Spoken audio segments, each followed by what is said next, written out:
throwing Marner under the bus. Right. Like, if you're just being honest that we are going to go in a separate direction. Mitch's deal is up on June 30th. We've loved him for 9 years. He's a great Leaf. You know, there's a whole another conversation with Marner down the road about, you know, jersey retirements and all that kind of stuff that will come up at some point, because 9 years is a long time. And this guy, I believe, is top 5 in points. He's top 5 in assists. He's put up a ton of numbers, and that's a completely different situation. So they should absolutely respect him. They should pay him that respect. Right. But I'm saying from a Leaf perspective, Noodles. Okay. Now, again, Yep. I guess I'm answering my own question. I don't think Tree Living's going to come out and slam the gavel down and say, change is, you know, here.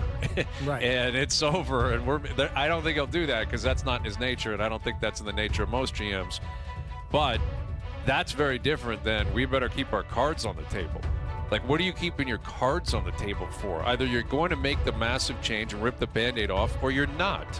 Yeah. Which one agree. is it? No, I'm not trying to be a contrarian with this. All I'm trying to do is look at it and go, why would definitively the decision have to be made this Thursday as opposed to? Obviously, it doesn't have to be. Like, Right. Obviously, Noodles. That's called the Hayes timeline. Yes, I'm well, just an saying. overdrive timeline. Sure, we want Well, it. I mean, listen, but then you're a couple weeks out of the playoffs. You're into June at that point. Yeah. And it's like you got less than a month. And they're not playing anymore to make a determination on what you're going to do. Yeah, no, I guess let me put a question back to both of you.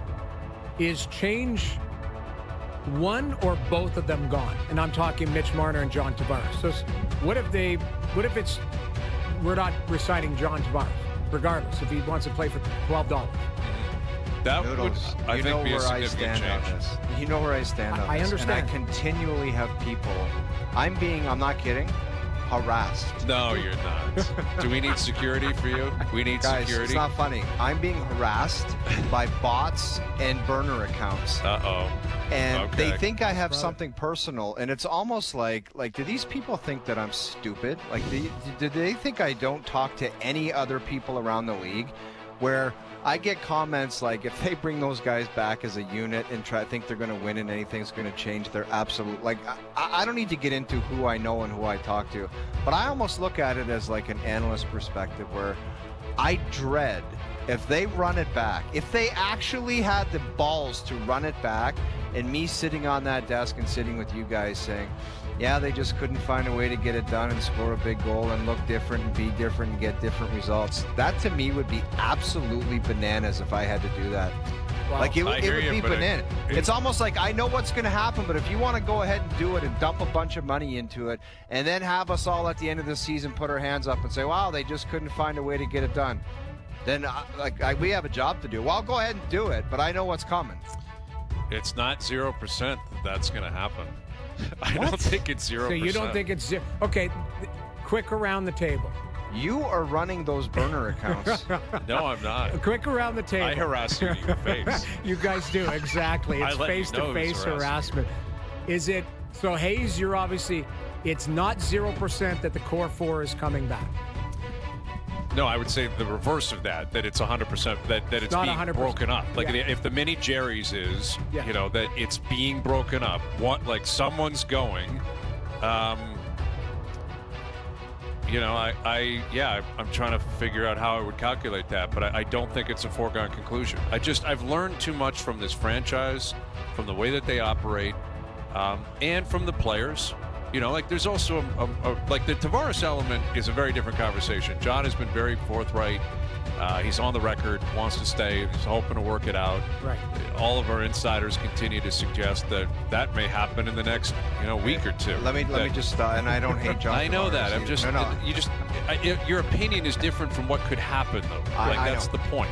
But as far as Tavares, do people understand how not normal that is for a guy to lose year after year? And he's like, I'm staying. I gotta come back. Like, a big percentage of players would be like, I gotta try this somewhere else, man. I'm 35 years old. I gotta try it somewhere else. Do they not know how abnormal this is for Well, someone to say it's just got to be here? And in a weird That's way, bizarre world, man. that would scare me a little bit. If I'm Yes. Leafs, that it's like, are you staying because you really believe you can win, you want to win, or are you staying because it's it's your home, it's comfortable, everyone's here? I don't know. I mean, that is something I think that is worthy of being asked.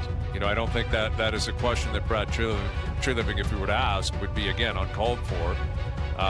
And I'm sure John would be diplomatic in that moment and say, of course I want to win. I think they can win. And again, it's not like he's sticking around in San Jose or in Chicago. Like, the Leafs are a really good team, and they've been a really good team. They go to the playoffs every year.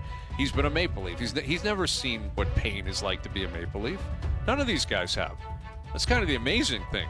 They, like, ever since Matthews and Marner and Nylander and Tavares arrived, they have made the playoffs every single year.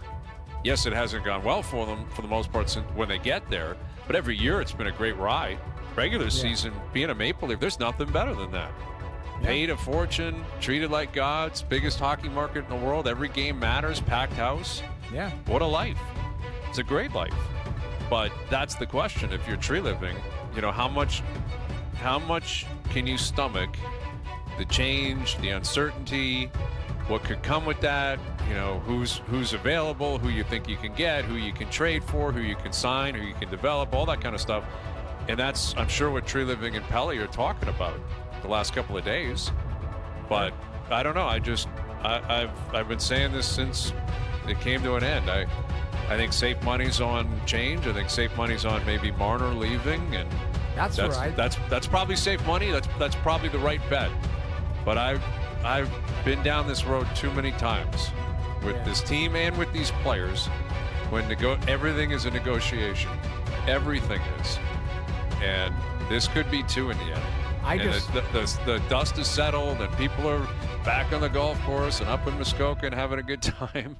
And dude, it's exactly, it takes maybe 10 it all it's like 10 circles days. back. It's like guys like golf, it takes 10 days. Like, they were like, get him all gone.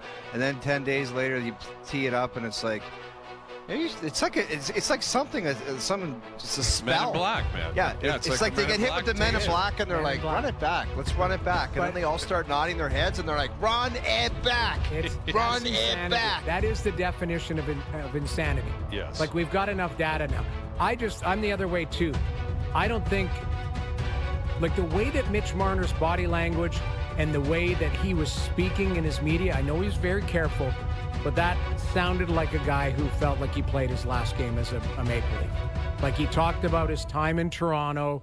He didn't once say, I'm committed to this. Obviously, his agent is a guy who wants to negotiation. You can't say you're dying to stay. They'll take advantage of that. So I would point one thing, and I don't know if we brought this up, but a defenseman in the NHL brought this up to me the other day and was like, if I was sitting where D-men sit and a forward with dry hair was yelling back at the defense and yelling at the team going, let's wake up. And he goes, it's halfway through the game and this guy has not one bead of sweat.